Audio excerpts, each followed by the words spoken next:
Seigneur Jésus, je viens à toi, oh, tel que je suis. Jésus, prends-moi, oh, je t'appartiens, oh, dès aujourd'hui. Oh oui, je t'aime. Oh oui, je t'aime. Oh oui, je t'aime. Oh oui, je t'aime. Oh oui, je t'aime. Oh oui, je t'aime.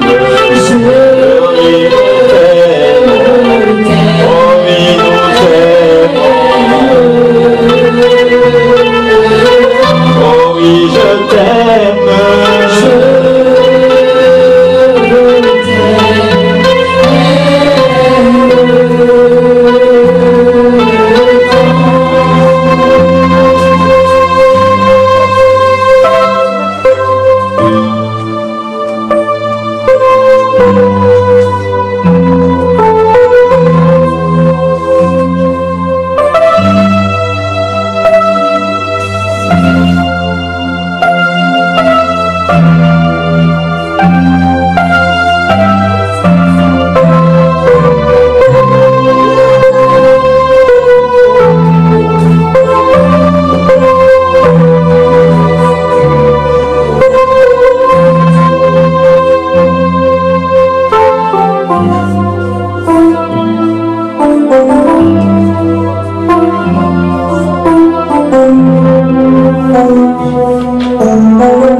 Dieu, il est le Tout-Puissant, il est le Roi des rois.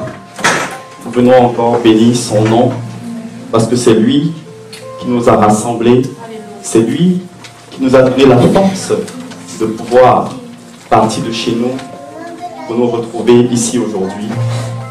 Pour son saint nom, nous ne sommes pas partis, comme nous le savons, parce que nous nous ennuyons chez nous, mais nous sommes partis de chez nous, parce que nous l'aimons, et parce qu'il nous donne toujours cette force de venir l'adorer, venir le célébrer.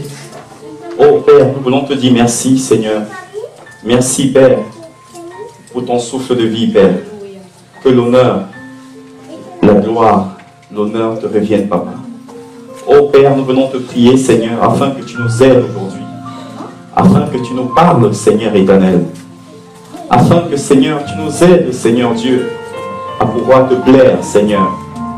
Mon Dieu, nous ne voulons pas marcher comme des orphelins Seigneur, mais nous voulons marcher comme des hommes et des femmes Seigneur éternel Papa, qui possèdent un Père céleste. Nous te disons merci Père. Mon Dieu, parle à nos cœurs. Seigneur, viens restaurer nos cœurs. Viens guérir Seigneur éternel nos plaies. Viens guérir les blessures de nos cœurs Seigneur. Seigneur, viens nous fortifier, viens nous encourager Seigneur, pour cette semaine Seigneur, qui a Seigneur été peut-être rude Seigneur, pour plusieurs d'entre nous. Mais nous sommes venus Seigneur pour pouvoir recevoir ta restauration, pour pouvoir recevoir ta force Seigneur éternel. Merci pour nos vies. Merci pour tout ce que tu fais pour nous. Merci pour tout ce que tu as déjà fait pour nous Seigneur. Et merci encore pour tout ce dont tu feras pour nous Seigneur. Nous voulons également te dire merci éternel Papa, pour tout ce dont tu fais dont nos yeux n'ont pas encore vu Seigneur. Nous voulons te dire merci Papa. Nous t'aimons Seigneur Jésus. C'est pourquoi nous sommes ici. Merci éternel. Tu es vivant Papa. Nous voudrions te dire Seigneur, par ces chants Seigneur, que tu es Dieu, que nous t'aimons. C'est pourquoi nous t'avons demandé Dieu de recevoir l'adoration. Seigneur, reçois Seigneur éternel cette adoration Seigneur. Père, nous savons et en sommes persuadés qu'elle est montée devant toi comme une vapeur contenant un parfum de bonne odeur, Seigneur. Merci mon Dieu. Oh Père, merci parce que tu ne permettras jamais, Seigneur, qu'un de nos cheveux, Seigneur, ne tombe, Seigneur éternel, par l'ennemi. Merci Jésus. Nous t'aimons, Père. Au nom de Jésus-Christ de Nazareth, Père, nous t'avons ainsi prié. Amen. Amen. Alléluia. Que le Seigneur nous bénisse abondamment. Merci, Papa. Merci, Jésus. Soyons encore les bienvenus au nom de Jésus. Merci, Papa. Que le Seigneur nous bénisse, bien-aimés. Alléluia. Ah, c'est par amour de Jésus que nous sommes là. Parce que il est le Dieu qui nous fortifie. Il est le Dieu qui nous donne la force. Il est le Dieu qui nous soutient. Et il est notre Rédempteur. Il est puissant. Alléluia. Que Dieu soit loué au nom de Jésus. Nous allons, bien aimés, partager par la grâce du Seigneur un thème aujourd'hui que nous connaissons tous. Et je crois que nous aimons bien, qui est, n'est-ce pas, de parler de notre Seigneur et Sauveur, Jésus-Christ. Alléluia. Le partage ou le thème d'aujourd'hui sera connaître Jésus. Alléluia. Je connais toutes les options de mon téléphone, toutes, n'est-ce pas, les fonctions et les formalités que le Seigneur et le Seigneur nous aidera aujourd'hui à pouvoir, n'est-ce pas, le connaître encore davantage. Alléluia. Connaître quelqu'un, comme nous le savons tous, c'est connaître ce que cette personne aime et ce qu'elle n'aime pas. Alléluia. Lorsque nous connaissons une personne, cela nous permet de pouvoir marcher avec cette personne-là. C'est-à-dire, sans connaître quelqu'un, nous ne saurons comment fonctionner avec cette personne-là. Mieux nous connaissons quelqu'un, mieux nous savons comment fonctionner avec cette personne-là. Alléluia. C'est tout simplement, ça dit, c'est comme un véhicule, ou peut-être dans les transports en commun, les cars, les trains, les avions. Si, n'est-ce pas, ces conducteurs, ces pilotes-là, n'est-ce pas, n'avaient pas le minimum, et bien au-delà même du minimum requis pour pouvoir piloter, conduire ces engins-là, ce serait des catastrophes tout le temps. Alléluia. Et nous, également, par cet exemple-là, mieux nous allons connaître le Seigneur, mieux nos vies connaîtront. Ça dit que moins nos vies connaîtront de catastrophes. Alléluia. Donc nous voulons parler, n'est-ce pas, de la personne de notre Seigneur Jésus. Le connaître, parce que c'est sa volonté. Amen. Alléluia. C'est la volonté de Jésus. Et sans plus tarder, bien aimés, nous allons lire déjà cette écriture que Genèse, au chapitre Genèse. Ah, merci Père. Que le Seigneur nous bénisse encore et qui nous fortifie. Genèse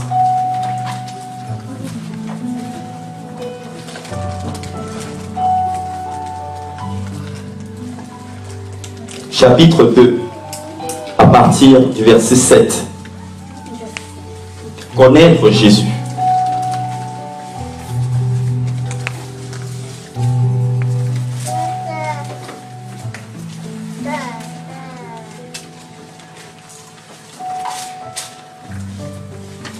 Connaître Jésus. Genèse chapitre 2, à partir du verset 7. Je lis au nom de Jésus. La Bible nous dit, l'Éternel Dieu forma l'homme de la poussière de la terre. Il souffla dans ses narines un souffle de vie, et l'homme devint une âme vivante. Verset 8, l'Écriture nous dit, puis l'Éternel Dieu planta un jardin en Éden, du côté de l'Orient. Et il y mit l'homme qu'il avait formé. L'Éternel Dieu fit pousser du sol des arbres de toute espèce, agréables à voir et bons à manger. Et l'arbre de la vie au milieu du jardin, et l'arbre de la connaissance du bien et du mal. Un fleuve sortait d'Éden pour arroser le jardin, et de là, il se divisait en 4 bras. Le nom du premier était Pichon, c'est celui qui entoure tout le pays de Havilah, où se trouve l'or. L'or de ce pays est pur. On y trouve aussi le bélium et la pierre d'onyx. Verset 13. Le nom du deuxième fleuve est Guion. C'est celui qui entoure tout le pays de Cush. Le nom du troisième est Hiddekel. C'est celui qui coule à l'orient de la Syrie. Le quatrième fleuve, c'est l'Euphrate. Verset 15. L'Éternel Dieu prit l'homme et le plaça dans le jardin d'Éden pour le cultiver et pour le garder. L'Éternel Dieu donna cet ordre à l'homme: tu pourras manger de tous les arbres du jardin, mais tu ne mangeras pas de l'arbre de la connaissance du bien et du mal, car le jour où tu en mangeras, tu mourras certainement. L'Éternel Dieu dit: il n'est pas bon que l'homme soit seul, je lui ferai une aide semblable à lui. L'Éternel Dieu forma de la terre tous les oiseaux des champs et tous les oiseaux du ciel, et il les fit venir vers l'homme pour voir comment il les appellerait. Et afin que tout être vivant porte le nom que lui donnerait l'homme.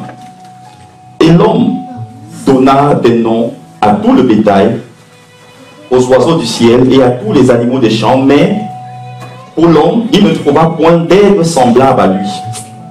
Alors l'Éternel Dieu fit tomber un sommeil profond sur l'homme, qui s'endormit. il prit une de ses côtes et referma la chair à sa place. L'Éternel Dieu forma une femme de la côte qu'il avait prise de l'homme et il l'amena vers l'homme. Verset 23.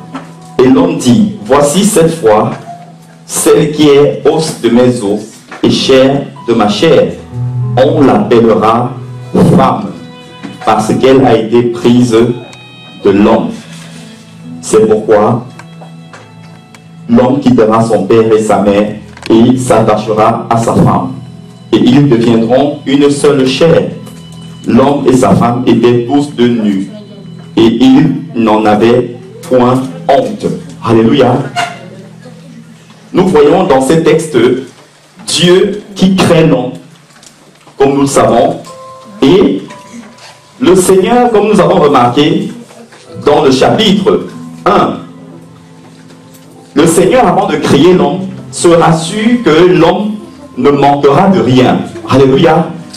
Mais le Seigneur va se rendre compte, c'est-à-dire que très vite, que malgré qu'il avait fait pousser les arbres, tous les animaux comme ceci, et l'Écriture nous apprend même que c'est l'homme qui avait eu le privilège d'attribuer les noms aux animaux. Aujourd'hui, on peut voir, c'est-à-dire que la poule, là, on le dit poule parce que c'est Adam qui lui avait donné ce nom-là. Alléluia. Tel animal s'appelle lion, tout ça, donc panthère, tout ça, ainsi de suite. C'est Adam, nous dit la Bible, qui leur avait attribué ce nom-là. Et le Seigneur va se rendre compte que Adam n'est pas satisfait, qu'il lui manque quelque chose. Et la Bible nous dit par la suite que le Seigneur va constater cela, et le Seigneur va lui créer un être semblable, qui ensuite, n'est-ce pas, réjouira son cœur. Et qu'est-ce qui va se passer? Nous constatons que le Seigneur dit que lorsqu'il crée l'homme, c'est au verset, n'est-ce pas, 15, pour qu'il crée, pour qu'il cultive le jardin et pour qu'il garde le jardin. Adam et Ève sont contents et cette mission est en train de s'accomplir. Ils sont en train de réussir cette mission. Et allons très rapidement, avant de revenir dans Genèse, bien aimé s'il vous plaît, dans 2. Alors, je vérifie d'abord la référence.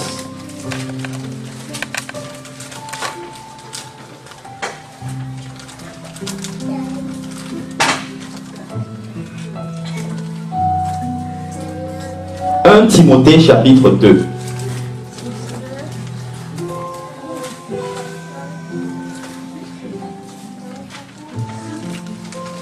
Timothée au chapitre 2.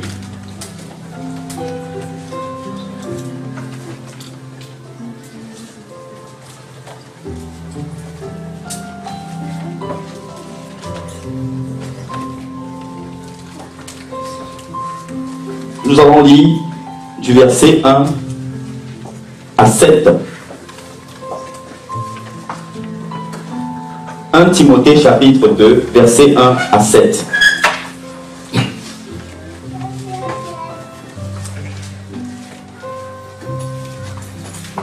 Timothée, le chapitre 2, verset 1 à 7. Je lis au nom de Jésus. La Bible nous dit, Paul parle en disant, « J'exhorte donc, avant toute chose, à faire des prières, des supplications, des requêtes, des actions de grâce pour tous les hommes. » Alléluia. Verset 1, « J'exhorte donc, avant toute chose, à faire des prières, des supplications, des requêtes, des actions de grâce pour tous les hommes. Pour, verset 2, les rois et pour tous ceux qui sont élevés en dignité, afin que nous menions une vie paisible et tranquille, en toute piété et honnêteté. Verset 3. Cela est bon et agréable devant notre Dieu ou notre Sauveur. On nous dit ici que lorsque nous élevons toutes sortes de prières, les supplications, les requêtes, les actions de grâce, n'est-ce pas, pour tous les hommes, et bien entendu pour nous aussi, que cette chose-là, n'est-ce pas, est agréable à notre Seigneur. Alléluia.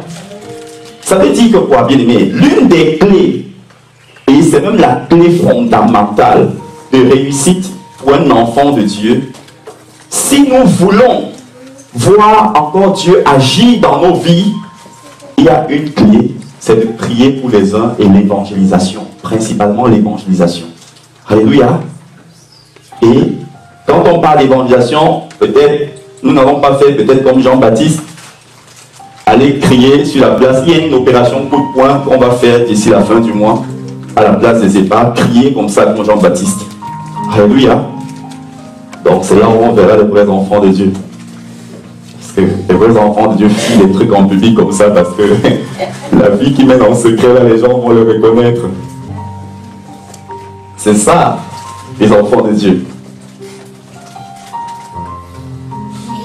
Paul nous dit que lorsque nous faisons toutes sortes de prières et de supplications pour nous, et au verset 2, pour les autorités, c'est-à-dire tous ceux qui sont élevés en dignité, cela est bon et agréable devant notre Seigneur, notre Sauveur. Regardons le verset 4. Paul nous dit au verset 4 que les prières, les supplications, les actions de grâce, quand vous le faites pour vous, pour les hommes, au verset 2, c'est merveilleux, parce que c'est la volonté de Dieu. Et il nous dit au verset 4 que cette volonté de Dieu-là est quoi? C'est que Dieu veut que tous les hommes et les femmes, bien sûr, soient comment? Sauvés et parviennent à la connaissance de la vérité. Voilà la volonté du Seigneur, comme nous le savons tous. Dieu, selon Jean 3, 16, après que l'homme et la femme vont pécher, va envoyer son Fils mourir sur la croix, afin que quiconque croit en lui ne périsse point, mais ait la vie éternelle. Maintenant, quand il fait ça, ce sacrifice à la croix là, quelle est la volonté de Dieu? La Bible nous dit que la principale volonté de Dieu est que tous les hommes soient sauvés et qu'ils parviennent à la connaissance de la vérité. Et nous savons que la vérité, c'est une personne. Selon Jean chapitre 14, verset 6, Jésus a dit quoi? Je suis le chemin, la vérité et la vie. Donc la volonté de Jésus, c'est que nous puissions le connaître. Alléluia. Nous puissions le connaître. C'est-à-dire qu'il y a la vérité sur ce volet-là. C'est-à-dire que le volet Dieu, c'est-à-dire en tant que Jésus, le chemin, la vérité, la vie. Et maintenant, il y a la vérité dans le volet information. Alléluia. Parce qu'il a dit que vous connaîtrez la vérité et la vérité les affranchira. Voilà pourquoi il a dit quelque part qu'il envoya sa parole et les guérit. Voilà la volonté de Dieu.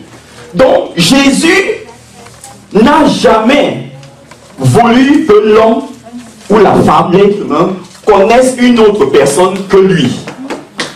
Alléluia. Et nous allons voir que nous-mêmes aujourd'hui, en tant qu'enfants de Dieu, nous-mêmes, les responsables, nous voulons plus que les frères et sœurs nous connaissent mieux que Jésus. Est-ce qu'on comprend un petit peu? Dieu veut que nous le connaissions.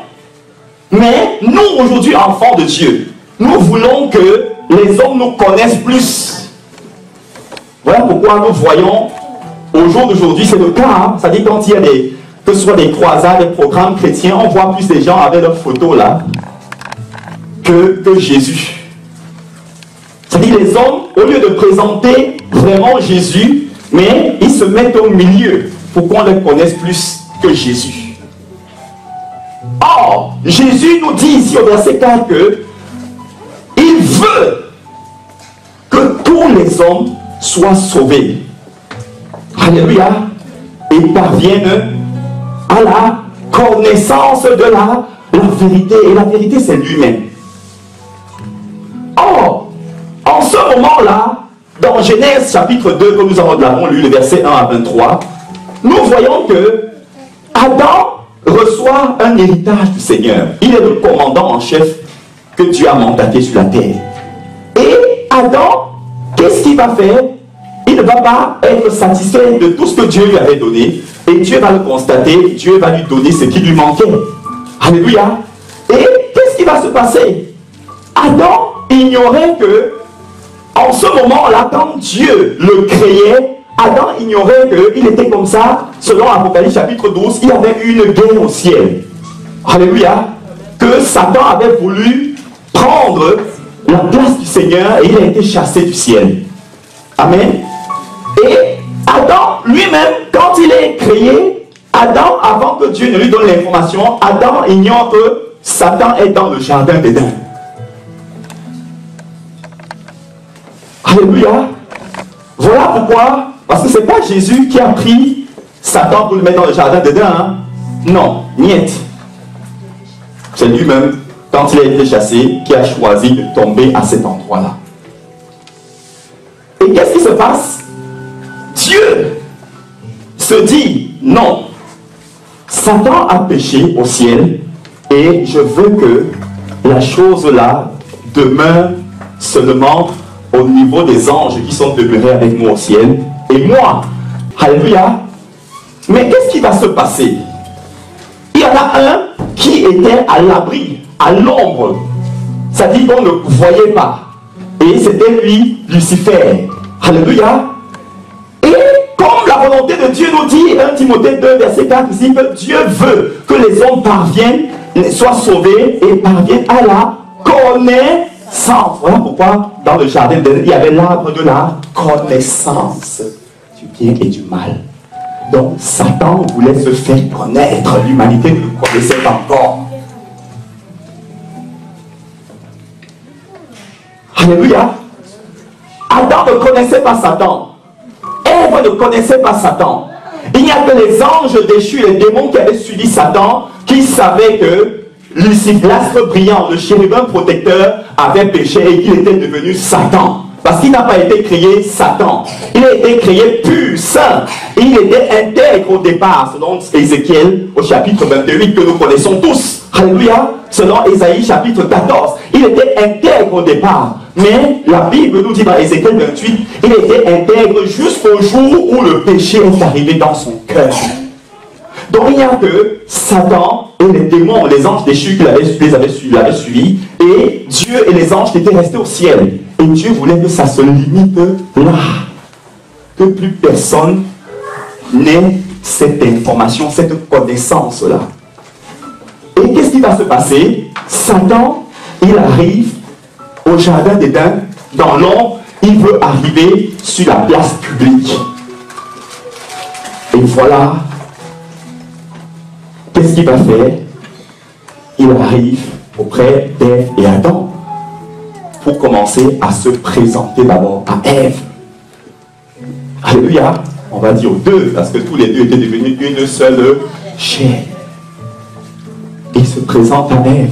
Hello, Ève, est-ce que tu me connais?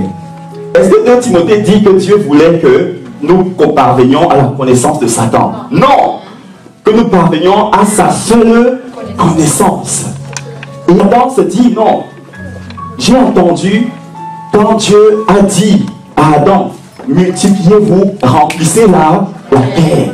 Donc, si je veux que les autres là, qui vont arriver, qui vont se multiplier là, me connaissent, il faut que ces deux premiers, s'ils me connaissent déjà. Et ça, je comprends un peu la chose. C'est ça. Alléluia. Donc, voilà pourquoi Jésus dit encore que tous ont péché. Est-ce que le bébé qui est dans le ventre là, il a péché? Est-ce qu'il est déjà venu dans le monde?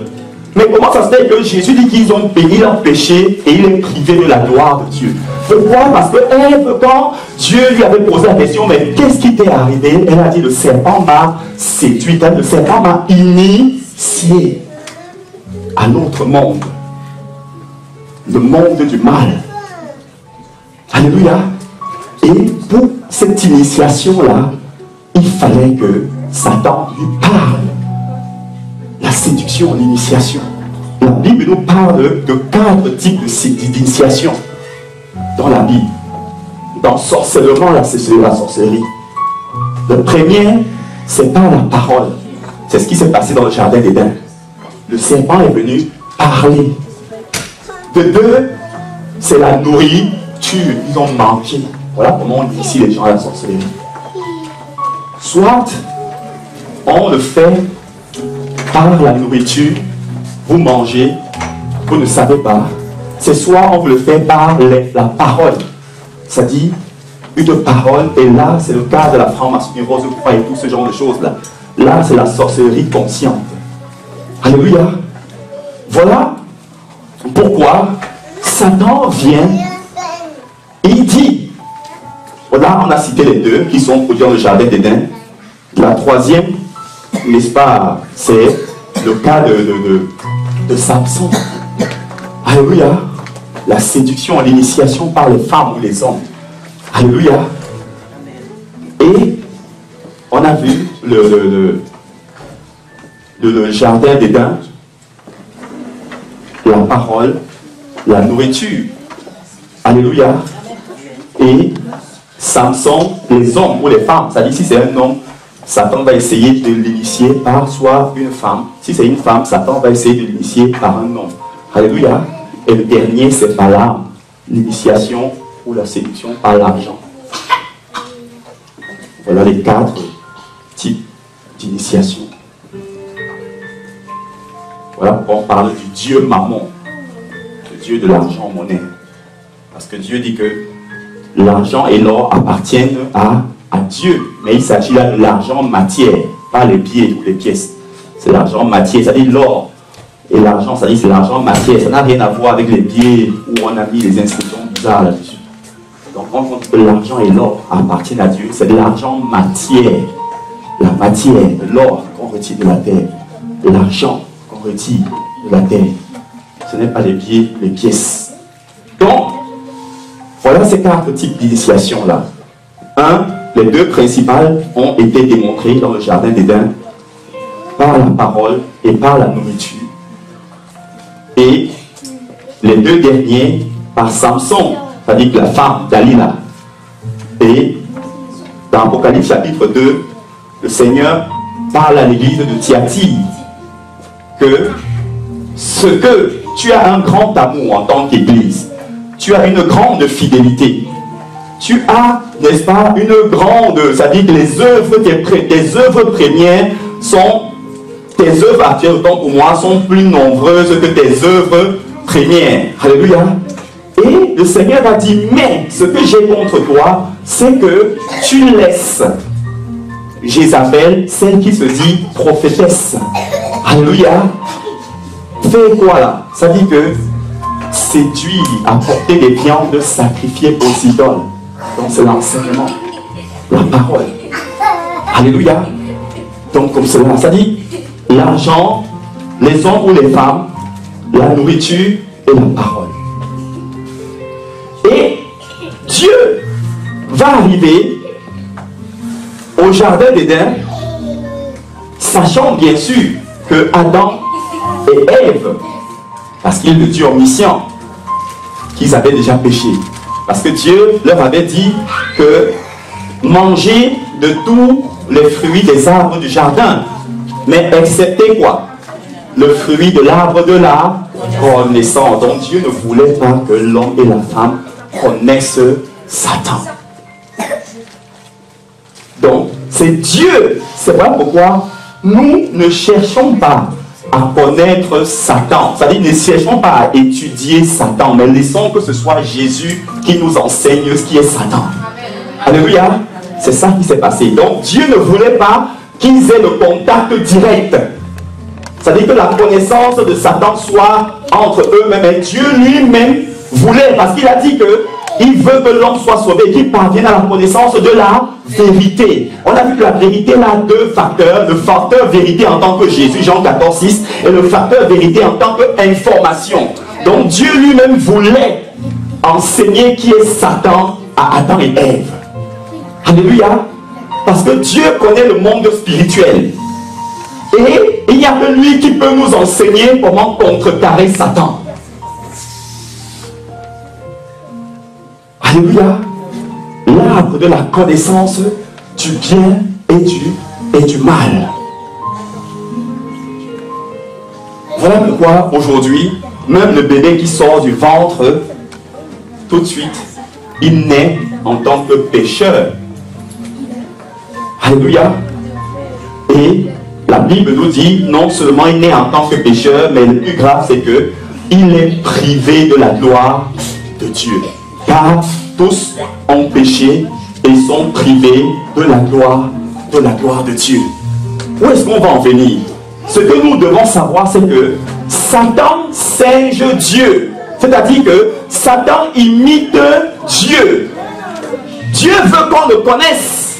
Et Satan aussi veut qu'on le connaisse. Voilà pourquoi il est l'arbre de la connaissance du bien et du mal. Pour pouvoir imiter Dieu, il faille que Satan connaisse toute la parole de Dieu. Donc Satan connaît toute la parole de Dieu plus que les hommes. Pour imiter, quand Dieu va dire aime ton frère, aime ta soeur, il va dire n'aime pas ton frère, n'aime pas ta soeur. Donc il est obligé de tout connaître la parole de Dieu pour mettre en place le principe contraire. Alléluia.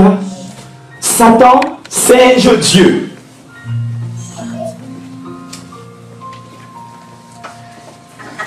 Voilà pourquoi le Seigneur va dire que beaucoup dans Matthieu me diront à un moment, Seigneur, Seigneur, je t'ai connu, j'ai chassé les démons, j'ai fait des miracles en ton nom.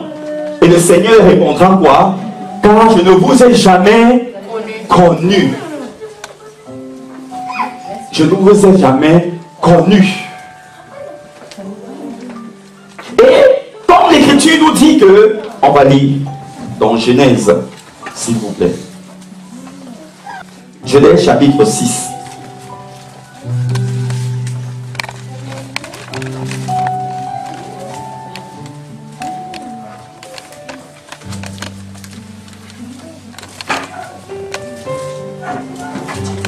Genèse au chapitre 6.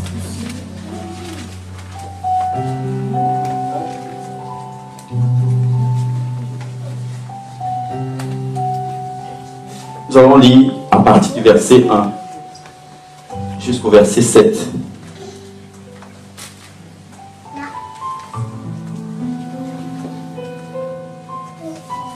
Genèse chapitre 6, verset 1 à 7.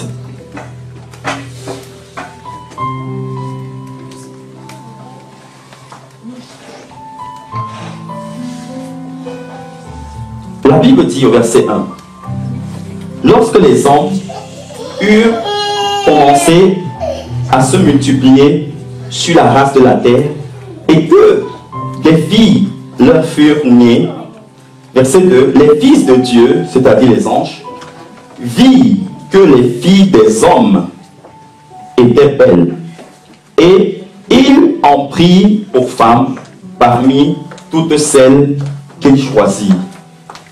Verset 3. Alors l'Éternel dit, mon esprit ne restera pas à toujours dans l'homme, car l'homme n'est que chair, et ses pensées et ses jours seront autant pour moi de 120 ans. Verset 4. Les géants étaient sur la terre en ces temps-là. Il en fut de même après que les fils de Dieu furent venus vers les filles des hommes, et qu'elles leur eurent donné des enfants. Ce sont ces héros qui furent fameux dans l'Antiquité. Verset 5. L'Éternel vit que la méchanceté des hommes était grande. Alléluia. Était comment? Très grande. Très grande. J'aime bien cette version-là. Était très grande sur la terre. Et que toute quoi? Toute l'imagination ou les pensées, alléluia, toutes les pensées de quoi? De leur cœur. N'était que mal, c'est-à-dire que dans leur cœur n'était que mal en tout temps, ou se portait chaque jour uniquement vers le mal. Voilà l'arbre de la connaissance du bien et du mal. Voilà pourquoi Dieu, ce qu'il cherche, c'est quoi? Voilà pourquoi il a dit, soyez transformés par le renouvellement de votre intelligence, c'est-à-dire de votre pensée. Parce qu'ils étaient déjà initiés, ils étaient sorciers. Voilà pourquoi il y a eu le déluge. Dieu a voulu exterminer tout le monde. Parce qu'ils étaient initiés déjà. Tous les êtres humains étaient devenus des sorciers. À cet instant-là, étaient initiés à une autre connaissance, c'est-à-dire la connaissance que le Seigneur ne voulait pas du tout. Voilà ce qui a conduit Dieu au déluge, c'est-à-dire à détruire. L'Éternel vit, verset 5, que la méchanceté des hommes était très grande sur la terre. Ça ne s'est pas limité là. Mais Dieu va se rendre compte que toutes les pensées de leur cœur se portaient chaque jour uniquement, c'est-à-dire que plus une seconde passait, l'homme ne prolongeait que de plus en plus dans le mal. Alléluia. Donc c'est là où est tiré l'arbre de la connaissance du bien et du mal. Pourquoi le bien? Voilà pourquoi toutes les personnes que nous connaissons là, ces sorciers, ces satanistes, tous ces gens-là, eux, Satan s'est présenté à eux comme le bien. Alléluia. Quand nous leur parlons, ils se disent non, Satan n'est pas le mal, il est le bien. Mais cependant, ils ignorent que derrière la proposition que Satan leur fait, derrière se trouve le mal. C'est ce que Satan a fait avec Adam et Ève. Non, mais Dieu ne vous aime pas. Mangez ce fruit-là. C'était une bonne nouvelle pour eux, hein? Le bien. Mangez, vous allez voir. Et la Bible va dire que quoi? Que ce fruit était agréable à la vue. Les yeux spirituels. Alléluia. Vous et moi, quand nous allons dans un magasin, c'est peut-être la période des cerises actuellement, des fraises. Parfois nous voyons des fraises bien rouges, n'est-ce pas? Des cerises bien, quel que soit notre fruit, on se dit qu'à ça, certainement c'est bon. Mais c'est lorsque vous et moi mettons dans la bouche que nous savons si c'est sucré ou pas. Mais est-ce qu'il est possible de voir un fruit et savoir que celui-là sera sucré? Vous voyez que leur vision avait déjà changé. Voilà pourquoi il dit que l'arbre du fruit était agréable à la vue. L'œil était déjà ouvert. Dans le deuxième monde. Et c'est quand ils ont maintenant mis dans la bouche qu'ils se sont rendus compte que ce fruit-là n'était pas bon, mais c'était fini. C'est là leurs yeux ont définitivement été ouverts, ils ont constaté qu'il était nu. Pourtant, ils étaient déjà nus avant, mais ils ne le savaient pas. Alléluia. Pourquoi? Parce que la gloire de Dieu recouvrait leur corps. Alléluia. Nous voyons les deux principales tactiques d'initiation. C'est ça. La parole. Satan a commencé par la parole et ensuite par le manger. Voilà pourquoi le Seigneur dit dans Jude, le livre avant Apocalypse, qu'ils ont pour Dieu leur ventre.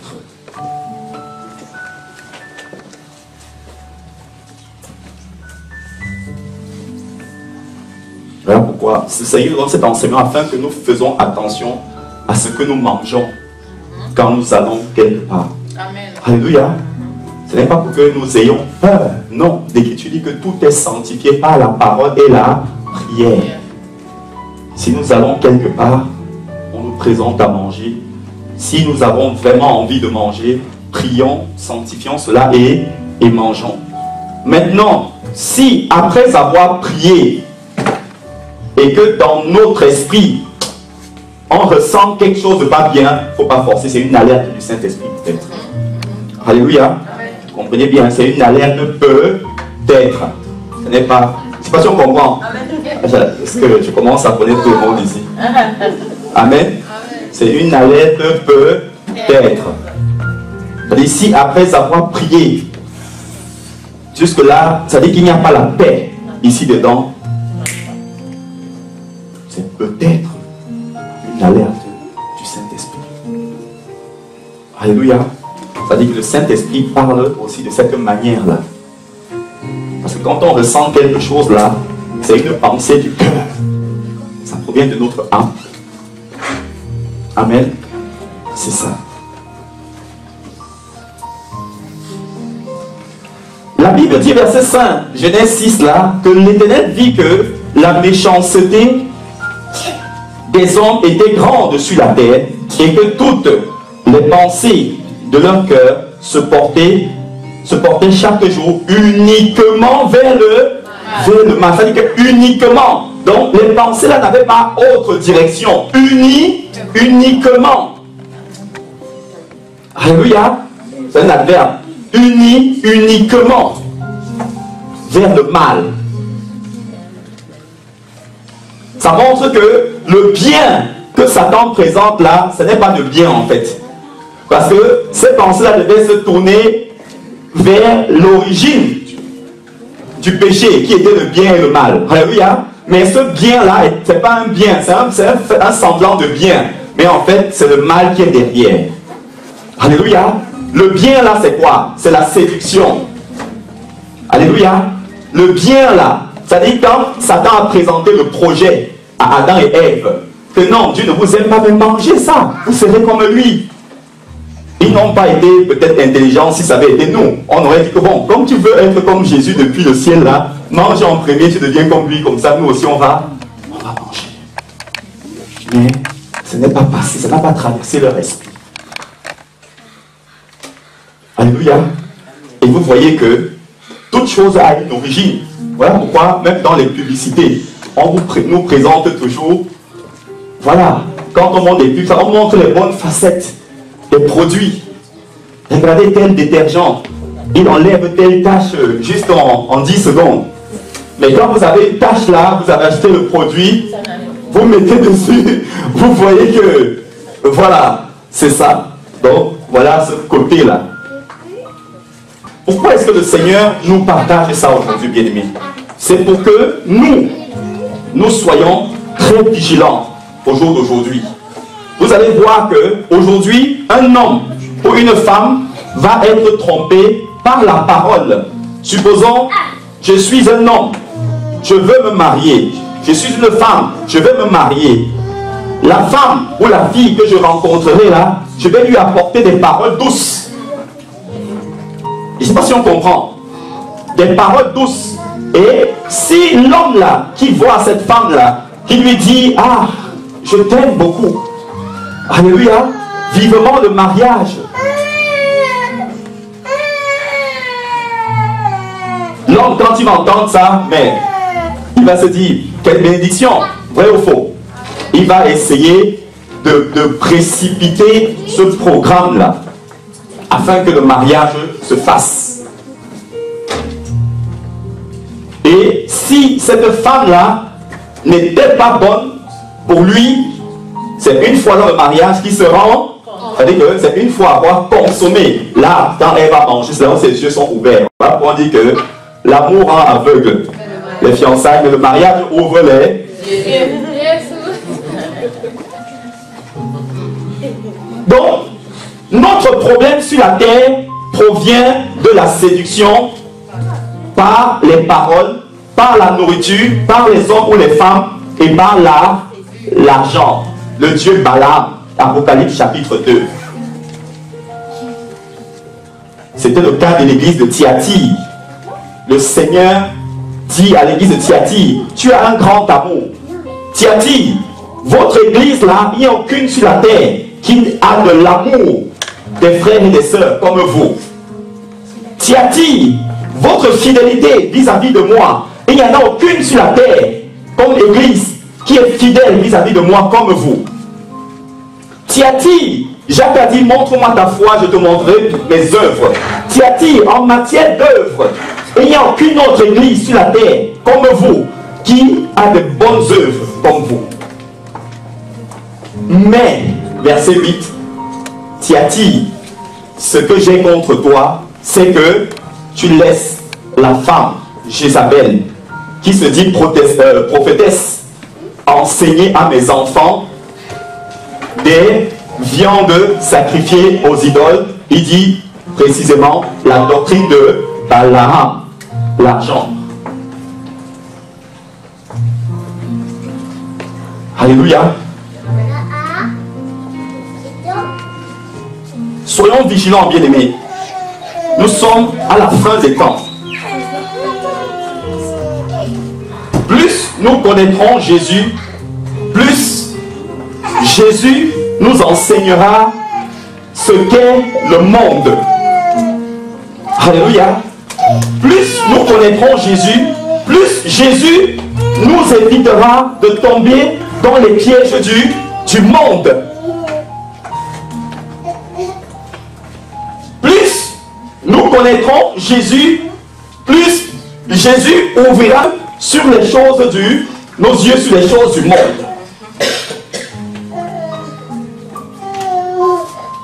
Voilà pourquoi les erreurs de nos vies sont dues à soit ce que nous avons entendu, soit à ce que nous avons mangé, soit à ce que, voilà, nous avons été flattés par une femme ou par un homme, soit à cause d'une séduction par l'argent.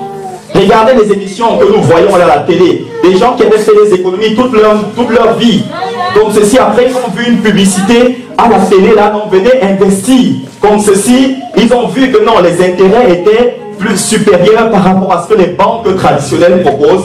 Et ils ont investi, et bien ils se sont rendus compte plus tard que c'était fini.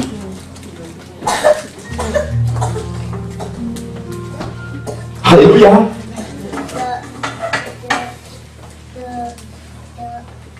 Donc, Satan travaille quoi? Satan travaille dans la pensée.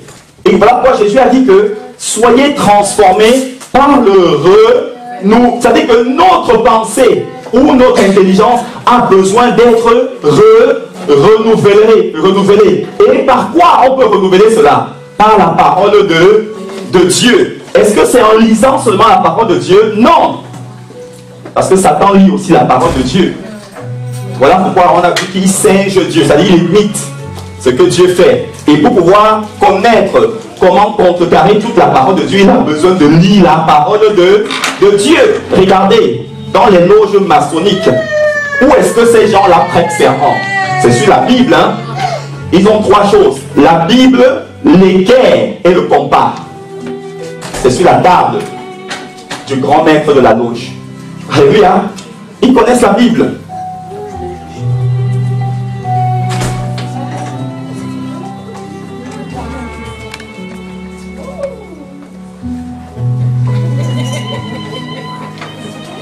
Il y a quelqu'un qui pose la question: pourquoi l'équerre et le compas?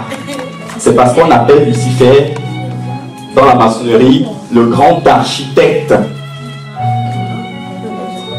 Vous voyez que les architectes, ils ont besoin de ces outils-là pour faire leur mesure. Voilà. En d'autres termes, Satan s'est présenté à eux comme le créateur du ciel et de la terre. Alléluia. Et quand nous lisons Proverbe chapitre 8, Proverbe chapitre 8 nous dit que Dieu, quand il a créé les cieux et la terre, la mer, toutes ces choses-là, il a mis des limites afin que les eaux ne débordent pas, ne traversent pas. Alléluia. Voilà pourquoi si nous voyons la terre qui tremble dans un pays, les eaux qui débordent, comme le tsunami, tout ça là, c'est en fait un jugement que Dieu est en train de prononcer. Alléluia. C'est ça. Donc Jésus, Salomon, qui avait reçu la sagesse de Dieu, nous révèle dans Proverbe chapitre 8 que dans le mystère de Dieu, Jésus, bien avant que Dieu ne crée Jésus-Christ en tant que fils, bien sûr, avant que Dieu ne crée les cieux et la terre, Jésus-Christ était déjà bébé au ciel et il jouait avec les anges. Alléluia. On va le lire, Proverbe chapitre 8.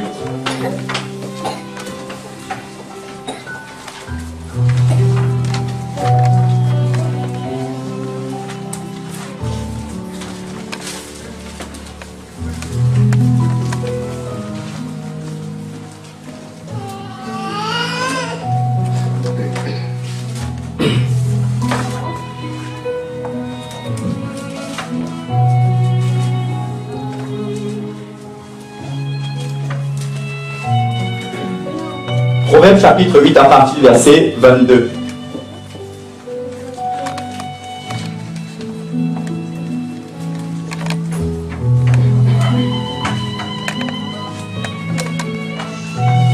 Seigneur, nous te disons merci.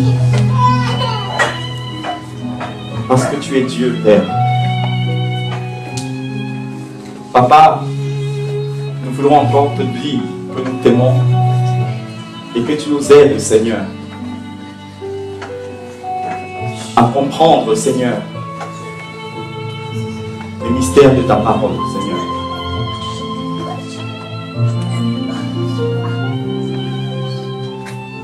Seigneur, certainement, nous serons peut-être rejetés des nôtres. Mais toi, recueille-nous toujours dans tes bras. Amen.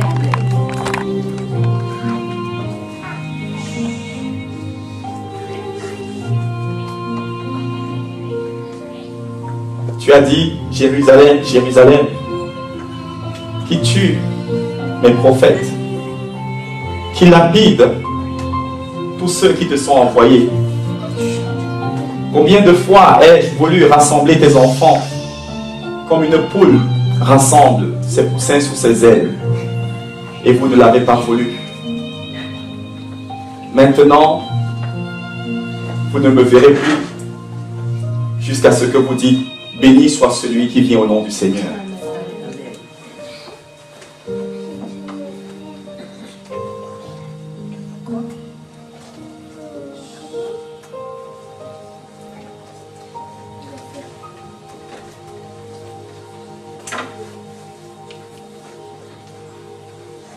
Merci, Papa. Aide-nous à être tes véritables enfants, Seigneur. Nous voulons faire partie, Seigneur, de ton reste. Tu as ton peuple, mais tu as un reste dans ce peuple.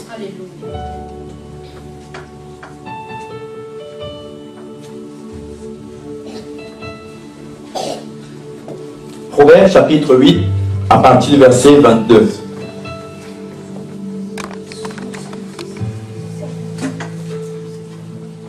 Le Seigneur Jésus-Christ, en tant que Fils de Dieu, nous dit au verset 22, « L'Éternel m'a acquise au commencement de ses voies, avant ses œuvres les plus anciennes. » Voilà pourquoi Jean chapitre 1 verset 1 nous dit, « Au commencement était là la parole qui est Jésus était avec Dieu et la parole était Dieu. » Il dit au verset 23, c'est le Fils, en tant que Jésus, en tant que Fils qui dit ici, « J'ai été établi depuis l'éternité. » C'est en accord avec Apocalypse chapitre 13, verset 8, qui nous parle de l'agneau de Dieu qui a été immolé avant la fondation du monde. Il dit, j'ai été établi depuis l'éternité, dès le commencement, avant l'origine de la terre.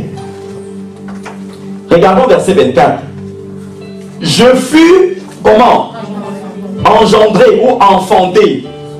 Je fus enfanté quand il n'y avait point d'abîme. C'est-à-dire quand il n'y avait pas encore l'enfer. L'enfer n'existait pas encore. Et Genèse 1 nous dit, verset 1 à 2, au commencement, Dieu créait les cieux et la terre. La terre était informe et vide. Et les ténèbres recouvraient la surface de l'abîme. Pourquoi? Parce que Satan venait d'être chassé du ciel, selon Apocalypse 12. Et Dieu a créé l'abîme, le trou. Ça n'existait pas. Parce qu'il fallait qu'il puisse caser Satan et ses anges déchus là. Et voilà pourquoi ils étaient dans le trou et il y en avait qui étaient encore à la surface, c'est-à-dire les ténèbres. Il y a des démons qui étaient encore au-dessus du trou, de ce grand trou là. Et il dit, verset 24, je fus enfanté quand il n'y avait point d'abîme, point de source chargée d'eau. Verset 25, avant que les montagnes soient affermies, avant que les collines existent, je fus engendré. Voilà pourquoi Abraham a dit dans Jean que Jésus a dit à Abraham, aux pharisiens, que Abraham a vu mon jour. C'était ça. C'est sa naissance mystérieuse. Alléluia, avant qu'il ne se manifeste sur la terre. C'est en accord avec ça. Et les pharisiens qui n'avaient pas compris ont dit, mais tu n'as même pas encore 30 ans. Abraham a vécu les morts. Et tu dis qu'il a vu ton jour. Jésus va leur dire, avant que Abraham ne fût, je suis. Alléluia. Et c'est ça qui les a rendus fous. C'est là qu'ils ont dit, mais écoute, on va te lapider maintenant. Parce que là, tu vas trop loin. Alléluia. Ils ne comprenaient pas ce proverbe chapitre 8. Pourtant, ils avaient la Torah. Ils la lisaient jour et nuit. Chez les Juifs orthodoxes, ceux qui prient devant le mur de lamentation, là, à l'âge de 12 ans, ils connaissent tout le Tanakh. C'est-à-dire de Genèse à Deutéronome. Dans le cœur, ils vous le récitent du début à la fin. À 12 ans. Alors même dans les synagogues à Paris, ici, tous les enfants, les orthodoxes, les juifs, là, ils récitent du premier verset de Genèse à Deutéronome. Jusqu'à la fin, ils l'ont en tête. Alléluia. Enfin, toi, Jésus leur a dit que mes paroles sont esprit et vie. Il disait qu'ils étaient de Moïse, pour Moïse, ils étaient pour Abraham. Mais, cependant, il disait qu'ils aimaient la parole de Dieu, c'est-à-dire la Torah. Mais, quand celui dont cette parole-là parlait, s'est présenté devant eux, ils n'ont pas reconnu. Alléluia. Ils ont préféré garder la parole écrite et rejeter la parole esprit et vie qui était devant eux. Jésus leur disait que, mais regardez, ce que vous lisez là parle de moi. Ils ont dit non.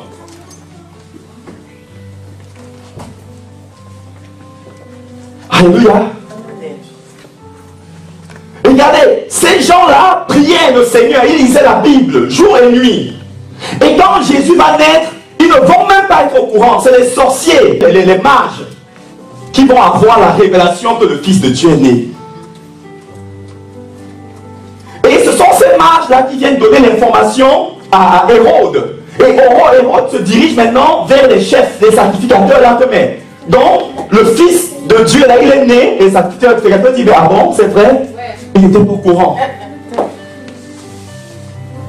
Alléluia. Il cherchait, selon Luc, qui appelle Jésus, le Fils de l'homme. Et la Bible nous dit que c'est Pilate qui va leur présenter plus tard que voici l'homme. Est-ce que nous comprenons ce mystère-là? On va vérifier cela. Est-ce que quelqu'un peut nous lire la suite du proverbe 18? J'ai été engendré lorsqu'il n'y avait pas encore d'abîme, ni de source chargée d'eau. Avant que les montagnes soient affermies, avant que les collines existent, j'ai été engendré. Lorsqu'il n'y avait pas encore fait la terre et les campagnes, et le commencement de la poussière du monde est habitable, quand il disposa les cieux, j'étais là. Lorsqu'il traça le cercle à la surface des abîmes, lorsqu'il fixa les nuages en haut, et que les sources de l'abîme jaillirent avec force. Amen. Lorsqu'il donna une limite à la mer, pour que les eaux ne franchissent pas les bords, lorsqu'il posa les fondements de la terre. J'étais à l'œuvre auprès de lui, j'étais ses délices de tous les jours, et toujours j'étais en joie en sa présence. Je me réjouissais dans la partie habitable de la terre, trouvant mes délices avec les fils de l'homme. Maintenant donc, mes fils, écoutez-moi, bénis sont ceux qui gardent mes voies. Écoutez l'instruction et soyez sages, et ne la rejetez point. Oh, béni est l'homme qui m'écoute, qui veille chaque jour à mes portes, et qui monte la garde au montant de mes portes. Car celui qui me trouve a trouvé la vie, et obtient la faveur de la vie. Alléluia. Mais celui qui pêche contre moi nuit à son âme. Tous ceux qui me haïssent aiment la mort. Alléluia. Alléluia. Amen. Donc voyons, ça dit, c'est le Seigneur lui-même qui parle ici par la bouche de Salomon, le plus sage. Le Seigneur nous dit, comme elle a lu, lorsqu'il donna une limite à la mer ne peut pas déborder. Quand ça déborde là, c'est un jugement que Dieu est en train de prononcer à cet endroit. Les tremblements de terre, tout ça là, c'est des jugements. Alléluia. Parce que Dieu dit que au commencement, la terre était informe et vide. Et dans Ésaïe 45, le verset 18, il dit qu'il a affermi la terre. Donc il est hors de question que cette terre-là tremble. Alléluia.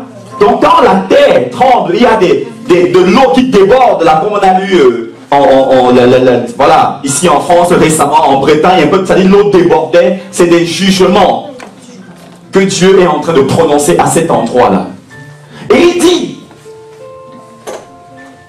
verset 30, j'étais à l'œuvre auprès de lui. Et je faisais tous les jours ses délices, jouant sans cesse en sa présence.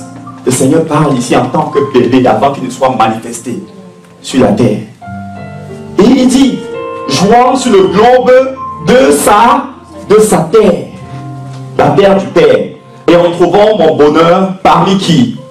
Les fils de l'homme. Donc voilà ça, pourquoi Jésus veut que nous puissions le connaître véritablement. C'est comme un homme qui ne connaît pas sa femme. Si on vient lui dire, ta femme est comme ça, elle a fait ça, elle a fait ça, elle a fait ça. S'il connaît sa femme, il saura que ma femme est incapable de faire ce genre de choses-là. Alléluia. Mais s'il ne connaît pas sa femme, le doute arrivera dans son cœur. Donc, pourquoi Jésus nous dit, Jésus voudrait que nous puissions le connaître, comme on a lu dans 1 Timothée, n'est-ce pas, chapitre 2, verset 4. Le connaître, pourquoi? Là, en ce moment-là, nous n'aurons pas de doute, quelle que soit la situation dans laquelle nous pourrons faire face. Alléluia. Nous aurons confiance en Jésus. Que quel que soit ce qui peut se faire, Jésus est capable de pouvoir agir. Jésus est capable de pouvoir travailler. Alléluia. C'est ça, si nous ne connaissons pas Jésus tel qu'il le voudrait, bien aimé, nous serons aveugles. Le Seigneur, à un moment, se dira que nous refusons la vérité et il risquera de jeter sur nous une puissance d'égarement. Alléluia. Et ça a été le cas des pharisiens, des sadducéens, des scribes, des républicains, des docteurs de la loi. Ça a été leur cas. Au point où ils ont passé à côté de la naissance de Jésus. Pourtant, Jésus était né. Pourtant, c'est eux qui attendaient Jésus, lisait la Bible. Mais Dieu est allé le révéler à qui? À des sorciers et des magiciens. Et pareil, quand il s'agit de crucifier Jésus, comme ceci, ils ne savaient pas que c'était le Fils de Dieu qu'ils attendaient là, qu'ils voulaient crucifier. Et c'est Pilate qui va leur révéler que hey, le Fils de l'homme là, c'est lui ici, voici l'homme. Dans Jean chapitre 19.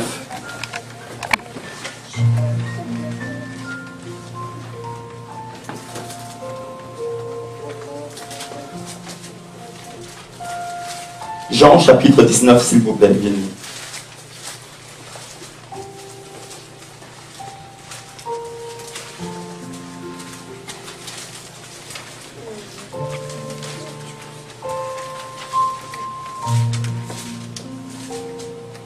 Jean chapitre 19 à partir du verset 1. La Bible nous dit, Jean 19 verset 1. Jean 19 verset 1 à partir du verset 1. La Bible dit, alors Pilate prit Jésus et le fit battre de verges. Les soldats tressèrent une couronne d'épines qu'ils posèrent sur sa tête. Et ils le revêtirent d'un manteau de pourpre. Puis, s'approchant de lui, il disait, salut, roi des Juifs. Il moquerie. Et lui donnait des soufflets. Regardons, verset 4. Pilate sortit de nouveau et dit aux Juifs, voici, je vous l'amène dehors, afin que vous sachiez que je ne trouve en lui aucun crime. Alléluia. Regardons le verset 5 maintenant. Jésus sortit donc, portant la couronne d'épines et le manteau de pourpre, et Pilate leur dit quoi? Voici, et regardons maintenant Jean chapitre 1, verset 19. Nous allons mieux comprendre. Jean chapitre 1, verset 19.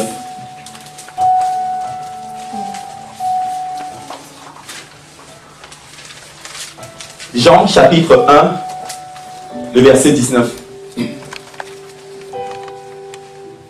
Nous y sommes. Regardons. Verset 19. Voici le témoignage lorsque les Juifs envoyaient de Jérusalem les sacrificateurs et des Lévites pour demander à Jean-Baptiste ceci. Quoi? Toi, qui es-tu? Parce qu'ils étaient en train d'attendre le Fils de l'homme là, le Messie. Et quand ils ont vu Jean-Baptiste, ils voulaient se rassurer si c'est celui qui devait arriver, c'est-à-dire le Fils de Dieu, le Fils de l'homme. Et voilà pourquoi Jésus leur a posé la question dans Matthieu chapitre 16, à partir du verset 15. Que mais vous les disciples là, qu'est-ce que les gens disent de moi? Qu'est-ce que les gens disent qui je suis? Et les disciples ont répondu qu'il y en a certains qui disent que tu es Jean-Baptiste. D'autres disent que tu es Jérémie. Alléluia. D'autres disent que tu es l'un des prophètes. Et du début du ministère de Jésus, ils ne vont pas savoir que c'est le Fils de Dieu là, celui qu'ils attendaient là, qu'ils étaient en train de lapider. Et Pilate a même sorti, leur révéler, le Seigneur passe par un païen pour leur révéler que voici l'homme. Et même jusque-là, ils ne vont pas comprendre. Ils vont continuer leur œuvre. Et qu'est-ce qui va se passer? C'est dans Matthieu chapitre 27, à partir du verset 50. La Bible va dire que c'est quand ils vont crucifier Jésus sur la croix, ils vont se moquer de Jésus.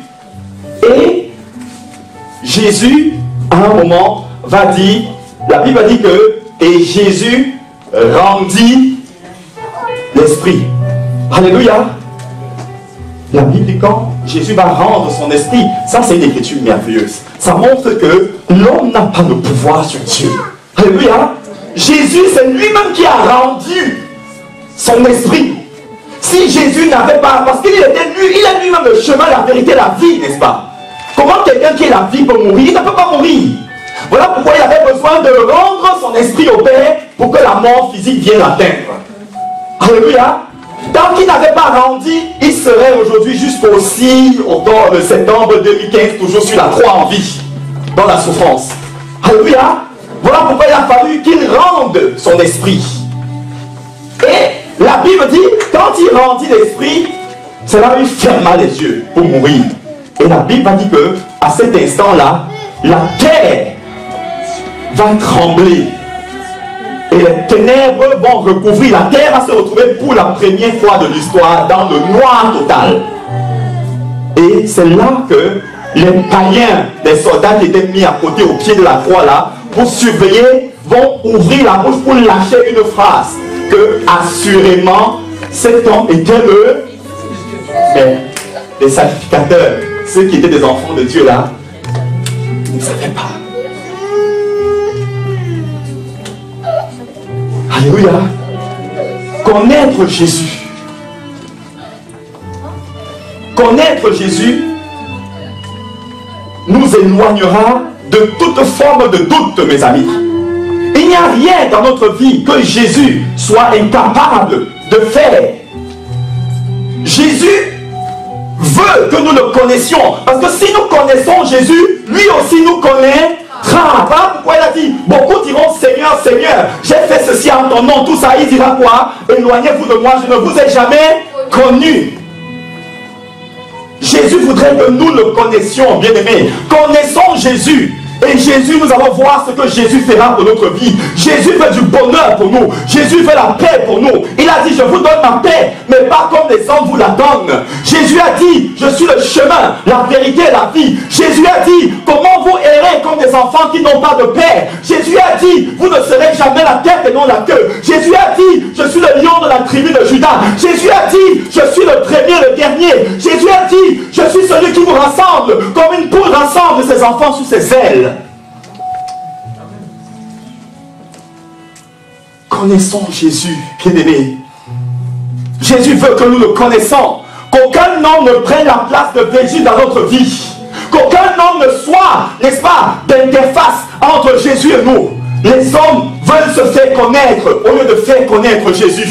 Les responsables, les pasteurs, les apôtres, les prophètes se tiennent au milieu afin que le peuple de Dieu le connaisse au lieu de les permettre de connaître Jésus.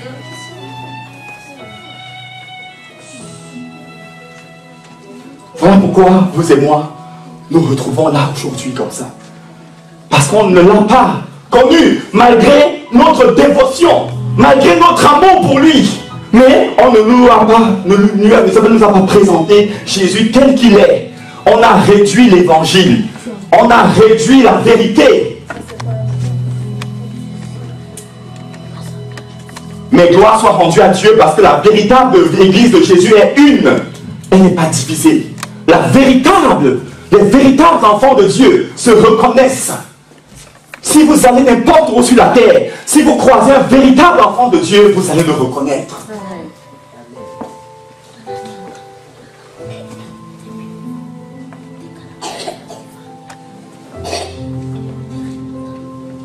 Voilà le défi de Satan. Jésus nous dit, 1 Timothée 4, chapitre 2, verset 4, ma volonté, c'est que les hommes soient sauvés et qu'ils parviennent à la connaissance de la vérité. Cependant, Satan se dit, oh, le plan de Dieu est qu'il descende sur la terre pour pouvoir sauver l'homme. Et comme j'ai entendu qu'il va faire ce plan-là, je vais descendre au jardin d'Éden. Et quand il va descendre au jardin d'Éden, il va entendre Dieu, après avoir créé Adam et Ève, bénir Adam et Ève, leur dit, multipliez-vous et remplissez la terre. Et Satan va se dire, oh, pour que la terre tout entière me connaisse, il faille déjà que je commence par ces deux-ci là, pour me connaître. Voilà pourquoi il était l'arbre de la connaissance du bien et du mal. Parce qu'il était à l'ombre. Adam et Ève ne le connaissaient pas. Et il est venu se faire connaître.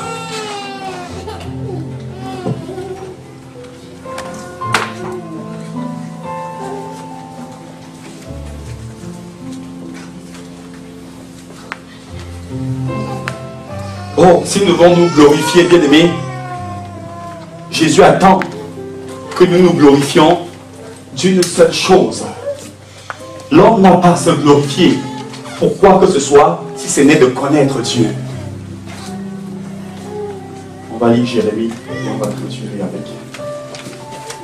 Jérémie, chapitre 9, à partir du verset 20. La Bible dit, femme, écoutez la parole de l'Éternel et que votre oreille saisisse ce que dit sa bouche. Apprenez à vos filles des chants lugubres. Enseignez-vous des complaintes les unes aux autres. Car, verset 21, la mort est montée par nos fenêtres. Elle a pénétré dans nos palais. Elle extermine les enfants dans les rues, les jeunes gens sur les places. Verset 22. Dis, ainsi parle l'Éternel, les cadavres des hommes tomberont comme du fumier sur les champs, comme tombe derrière le moissonneur une gerbe que personne ne ramasse. Verset 22. Ainsi parle l'Éternel, que le sage ne se glorifie pas de sa sagesse, que le fort ne se glorifie pas de sa force, que le riche ne se glorifie pas de sa richesse, mais que celui qui veut se glorifie d'avoir de l'intelligence, de me connaître, de savoir que je suis l'Éternel, qui exerce la bonté, le droit et la justice sur la terre. Car c'est à cela que je prends plaisir, dit l'Éternel. Verset 25. Voici, les jours viennent, dit l'Éternel, où je châtierai tous les circoncis qui ne le sont pas où? Dans leur cœur.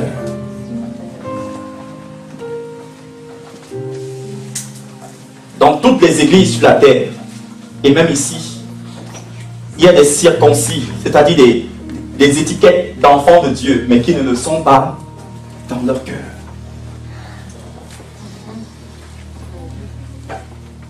Et Jésus nous dit, si nous devons nous glorifier, nous devons glorifier d'une seule chose, c'est de le connaître.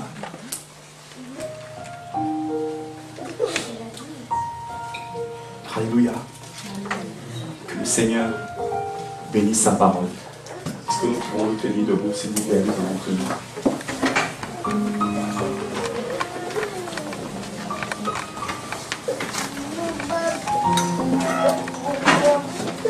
connaître Jésus.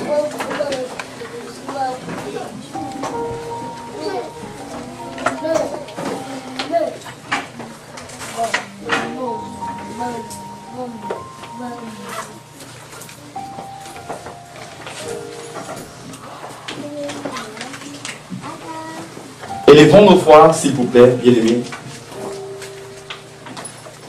Et commençons à bénir le Seigneur pour cette parole. Je pense que ça nous a, n'est-ce pas, nous fait du bien. Nous devons connaître Jésus. C'est Jésus qui nous connaît, qui connaît nos vies. Et pour cela, nous devons le connaître. Non à la manière de nos camarades des pharisiens. Ils connaissaient Jésus dans la lettre. Or, Jésus avait dit la lettre tue. Mais c'est l'Esprit qui donne la vie, qui vivifie. Nous devons connaître Jésus en tant que Dieu, en tant que vie, en tant qu'esprit. La Bible nous dit que le disciple que Jésus aimait le plus était l'apôtre Jean. Il dormait, il posait même sa tête sur sa poitrine pour dormir. Mais quand Jésus va lui apparaître à l'île de Patmos, dans Apocalypse chapitre 1, en tant qu'esprit, il ne va pas le reconnaître. Alléluia. Pourtant, il voyait Jésus. Il posait la tête sur sa poitrine. Il dormait.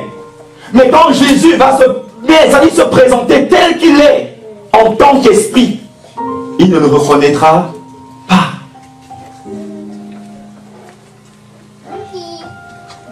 Et c'était le cas des pharisiens, des sacrificateurs. Ils n'ont pas connu que Jésus était né. Et ils n'ont pas reconnu l'étoile brillante du matin. C'est les sorciers et les mages qui ont reconnu cette étoile. Et Jésus a dit dans Apocalypse chapitre 22, verset 16, que je suis l'étoile brillante du matin.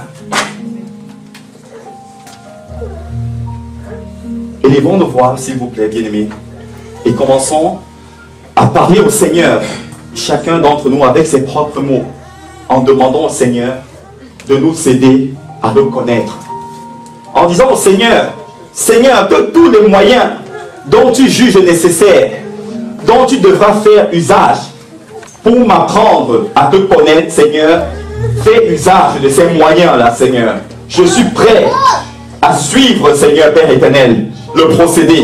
Je suis prêt, Seigneur éternel, à pouvoir faire ce que tu veux, ce que tu attends de moi, pour te connaître, pour que tu te révèles à moi. Au nom de Jésus, s'il vous plaît, élevons la voix et prions le Seigneur. Seigneur, au nom de Jésus, nous venons te bénir, nous venons te rendre grâce et gloire. Nous voulons célébrer ta grandeur. Nous voulons magnifier, Seigneur Dieu, ta toute puissance, Seigneur. Merci, mon Dieu, mon roi, pour ta parole, Seigneur. Tu es le Dieu véritable, Seigneur. Tu es le Dieu de la perfection, Seigneur éternel, Papa. Seigneur, nous voulons te connaître, Seigneur Dieu. Nous refusons, Seigneur, de connaître directement l'arbre de la connaissance du bien et du mal, Seigneur. Père, mais nous attendons que ce soit toi, Seigneur, qui nous apprenne, qui nous enseigne, Seigneur Dieu. Père, qui est cet arbre, Seigneur, véritablement, qui est véritablement Lucifer. Mais c'est toi, Seigneur Dieu, prioritairement, principalement, que nous voulons connaître, Seigneur. Seigneur, apprends-nous, Seigneur Dieu, à te connaître, Seigneur. Viens nous apprendre, Seigneur Dieu, à te connaître, mon Dieu, Père. Apprends-nous, Seigneur Dieu, à te connaître, Seigneur éternel, Papa. Oh Dieu, Père, nous connaissons mieux les hommes, Seigneur, que toi, Jésus. Oh Père, viens nous aider à te connaître, Seigneur. C'est si nous parvenons à te connaître, mon Dieu, Papa, tu nous connaîtras aussi, Seigneur. Et quand tu connais nos vies, Seigneur éternel, Papa, oh Père, tu sauras, Seigneur Dieu, apporter la solution à nos vies, Seigneur. Tu sauras, Seigneur Dieu, parler à nos cœurs, Seigneur éternel. Tu sauras, Seigneur, Papa, tu sauras nous montrer la solution, Seigneur Dieu, Papa, pour nos vies, Seigneur. Père, tu sauras, Seigneur, nous donner les conseils, Seigneur Dieu, pour que nous puissions, Père, ont échappé, Seigneur, au tracas de la vie, Seigneur Dieu. Oh, nous te bénissons, Seigneur. Nous te rendons grâce, Seigneur Dieu. Oh, viens nous apprendre, Seigneur, à te connaître. Viens nous apprendre à te connaître, Seigneur. Nous voulons te connaître, Seigneur. Nous voulons te connaître, Seigneur Jésus. Viens te révéler à nous, Seigneur Dieu, Papa. Oh, même lorsque nous sommes éveillés, Seigneur. Même lorsque, Seigneur, nous sommes endormis, Seigneur. Tu as dit que tu nous parles tantôt d'une manière, tantôt d'une autre, Seigneur Dieu. Viens te révéler à nous, Seigneur. Seigneur, viens te révéler, Seigneur, à nos cœurs. Viens te révéler à nos cœurs, Seigneur Dieu. Viens, Seigneur éternel, Papa, te révéler à nos cœurs. Viens te révéler à nos cœurs, Seigneur. Nous voulons te connaître, mon Dieu. Seigneur Jésus, nous voulons te connaître. Nous voulons te connaître, Seigneur. Nous voulons te connaître, Seigneur. Au nom de Jésus-Christ de Nazareth. La Bible nous dit, nous enseigne au livre des Actes des Apôtres, qu'il y a toujours des obstacles qui se posent, qui se présentent lorsqu'il s'agit de pouvoir connaître Jésus. Qu'il y a toujours des obstacles qui se présentent à nous lorsque nous voulons nous engager à véritablement connaître Jésus. La Bible nous parle d'un homme dans le livre des Actes des Apôtres qui s'appelait Bar Jésus. Et cet homme-là a été mandaté par Lucifer afin d'empêcher le peuple, tout ça, de pouvoir connaître Jésus, de pouvoir connaître Jésus, de pouvoir célébrer Jésus, de pouvoir voir la véritable, n'est-ce pas, révélation de Jésus. Et la Bible dit que aussi longtemps que cet homme-là n'était pas mis de côté, aussi que l'homme-là n'était pas, bien aimé, abattu, bien aimé, spirituellement parlant, aucune personne n'avait la connaissance de Jésus. Ces personnes ne pouvaient pas connaître le Saint-Esprit. Et la Bible dit que ces personnes avaient entendu parler de l'Évangile. Et ces personnes avaient même été jusqu'à se faire baptiser. Et quand Paul est arrivé, Paul leur a demandé, avez-vous reçu le Saint-Esprit? Et ils ont répondu à Paul, nous n'avons même jamais entendu parler du Saint-Esprit. Élevons donc la voix, s'il vous plaît, et prions sérieusement le Seigneur, en lui demandant ceci, Seigneur, que toute personne, que tout obstacle, Seigneur, qui veut se tenir devant moi, Seigneur Dieu, pour m'empêcher, Seigneur Dieu, Papa, de parvenir à la connaissance de ta personne, Seigneur, soit anéanti, soit détruit au nom de Jésus. Élevons la voix et commençons à prier dans ce sens.